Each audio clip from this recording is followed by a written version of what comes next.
दोस्तों, अगर आप घर लेने का प्लान कर रहे हैं, अगर होम लोन लेने का प्लान कर रहे हैं, तो पहले जान लीजिए कि क्या क्या पैरामीटर होते हैं। बैंक क्या पैरामीटर देख के आपको लोन देती है, आपकी कितनी इनकम होना चाहिए, महीने की सेविंग कितनी होना चाहिए, किस तरीके से लोन डिसाइड होता है, आपको कितना लोन मिलेगा, आप महीने कितनी ईएमआई चुकाएंगे, ये किस तरीके से डिसाइड होता है। तो आज के इस वीडियो में हम जानेंगे डिटेल में कि किस तरीके से हमें होम लोन मिलता है और हमें कितना होम लोन मिल सकता है हमारी सैलरी के हिसाब से, हमारी इनकम के हिसाब से। तो आज की इस वीडियो में जानने वाले हैं। उससे पहले हमेशा की तरह एक निवेदन है आपसे कि हमारे चैनल को सब्सक्राइब कर दें, क्योंकि हमारा मिशन है इंडिया को फाइनेंशियल अवेयर बनाना, तो आप हमारा उसमें साथ दे सकते हैं। आइए चलते हैं। नमस्कार दोस्तों, मैं हूं शैलेंद्र और स्वागत है आपका मार्केट मिस्ट्री चैनल में। आज हम बात करने वाले हैं कि होम लोन का कैलकुलेशन कैसे होता है, क्या तरीका है, बैंक किस तरीके से होम लोन को कैलकुलेट करती है और हमें किस तरीके से होम लोन देती है। सब लोगों को होम लोन अलग अलग मिलता है, तो बैंक को ऐसा क्या पैरामीटर्स होते हैं बैंक के, या क्या ऐसा क्राइटेरिया होता है जिसकी वजह से हमारा होम लोन डिसाइड होता है और जिसके कारण हमें होम लोन मिलता है। आज हम कुछ बेसिक पॉइंट जानेंगे जिनके कारण हमारा जनरली होम लोन डिसाइड होता है और उनके आधार पर हमको होम लोन मिलता है। वीडियो के अंत तक बने रहे जिससे आप सारी चीज समझ पाए और जब कभी आपको होम लोन लेने की जरूरत पड़े तो आप पता कर सकें कि आपको कितना मिल सकता है। वीडियो में आगे बढ़े उससे पहले मैं आपको एक बात बताना चाहता हूं कि होम लोन लेने के लिए या कोई सा भी लोन लेने के लिए सिविल स्कोर यानी आपकी क्रेडिट हिस्ट्री बहुत जरूरी होता है। आप जो स्क्रीन में वीडियो देख रहे हैं, अगर आपने इसको नहीं देखा तो आप चाहो तो इस वीडियो को आप देख सकते हो कि सिविल स्कोर क्या होता है, कैसे बनाया जाता है। अगर आपको मालूम है तो कोई बात नहीं, अगर आपको नहीं मालूम तो इस वीडियो को आप चेक कर सकते हो इस वीडियो के बाद, और हम इसकी लिंक नीचे डिस्क्रिप्शन में दे रहे हैं तो आप डायरेक्ट वहां से देख सकते हैं। आइए बात करते हैं होम लोन के कैलकुलेशन का, किस तरीके से हमारा होम लोन कैलकुलेट होता है। तो इसमें सबसे पहले पॉइंट की बात करें, कितनी होती है कमाई।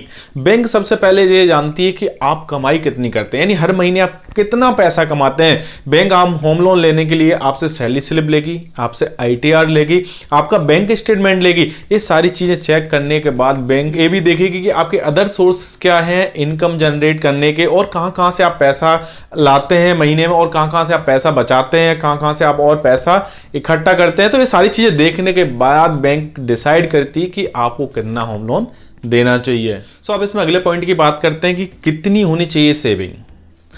बैंक के हिसाब से आप हर महीने कितनी सेविंग कर रहे हैं, अभी तक कितनी सेविंग करी है। हालांकि सबके खर्चे अपने अलग होते हैं, सबकी अपने अपने परेशानियां रहती हैं, सबके अपने खर्चों के हिसाब से हर महीने सेविंग अलग अलग हो सकती है, लेकिन कैलकुलेशन के हिसाब से सैलरी का हर महीने 30% तक तो सेविंग करनी ही चाहिए। अब इसमें नेक्स्ट पॉइंट की बात करते हैं, पहले से कितने लोन लिए हैं। बैंक सबसे पहले लोन अप्लाई करते समय ये पूछती है आपसे कि आपने पहले से कितने लोन ले रखे हैं, कितने लोन और चल रहे हैं आपके। ये सारी चीजें बैंक पहले पूछ लेती है आपसे। जब बैंक ये सारी पूछ लेती है और मान लो आपकी कोई लोन चल रहा है तो उस ईएमआई को सेविंग में से घटा देते हैं, उसके बाद बची हुई सेविंग से नया होम लोन कैलकुलेट करते हैं कि अब आपको कितना लोन मिलना चाहिए। एक उदाहरण से देख लेते हैं कि मान लीजिए आप 30,000 की हर महीने सेविंग करते हैं और 10,000 की कोई ईएमआई चुका रहे हैं अभी करेंट में, तो अब आपकी सेविंग सिर्फ 20,000 मानी जाएगी और उसके हिसाब से आपका होम लोन कैलकुलेशन होगा। किस तरीके से होगा होम लोन का कैलकुलेशन, जैसा कि आप स्क्रीन पे देख रहे हैं। अगर आपकी मंथली इनकम मान लीजिए 1 लाख रुपए की है और 20 साल के लिए अगर आप होम लोन लेना चाहते हैं और उस पर 7% ब्याज दर मिलती है आपको, तो आपको करीबन 64 से 65 लाख रुपए तक का लोन मिल जाएगा आसानी से। और साथ ही साथ आपकी ईएमआई जो बनेगी वो करीबन 50,000 रुपए की रहेगी।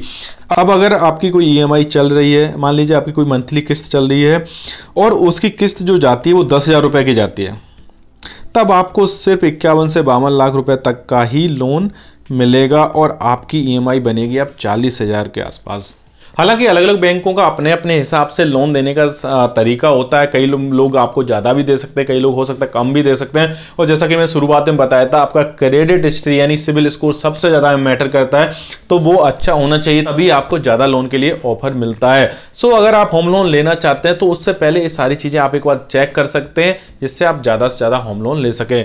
ओवरऑल अगर होम लोन की कैलकुलेशन की बात करें तो इसमें जो भी हमने पॉइंट जाने बहुत ज़्यादा इंपॉर्टेंट। अगर आपकी सेविंग है अच्छी है, साथ ही साथ आप कोई लोन की ईएमआई भी नहीं चुका रहे, तो आपको एक अच्छे खासे अमाउंट का होम लोन मिल सकता है। और साथ ही साथ अगर आप कोई ईएमआई चुका रहे हैं तो कब से चुका रहे हैं, कितना बैलेंस अभी बचा है, उसके हिसाब से भी आपका होम लोन कैलकुलेट होता है। और अगर आपका ट्रैक रिकॉर्ड अच्छा है और सिविल स्कोर भी अच्छा है और आपने EMI भी हमेशा अच्छे से चुकाई है तो आपको हो सकता है कोई लोन और ज़्यादा ऑफर कर दे। सो आप अपनी ज़रूरत के हिसाब से लोन ले सकते हैं और हर बैंक का अलग अलग हो सकता है। इससे आप एक अंदाज़ा लगा सकते हैं कि आपको कितना लोन मिल सकता है, जिससे आपको कोई परेशानी ना हो। सो उम्मीद करता हूं आज का ये वीडियो आपको पसंद आया होगा। अगर पसंद आया तो अपने दोस्तों परिजनों में शेयर करें, जिससे उनको भी पता चल सके कि होम लोन का कैलकुलेशन कैसे होता है और किस तरीके से होम लोन ले सकते हैं। बैंकिंग और फाइनेंस की जानकारी के लिए हमारे चैनल को सब्सक्राइब करें और आप जो स्क्रीन पे 2 वीडियो देख रहे हैं जाके इनमें से कोई एक चेक करिए, हो सकता है कोई आपके काम का निकल जाए।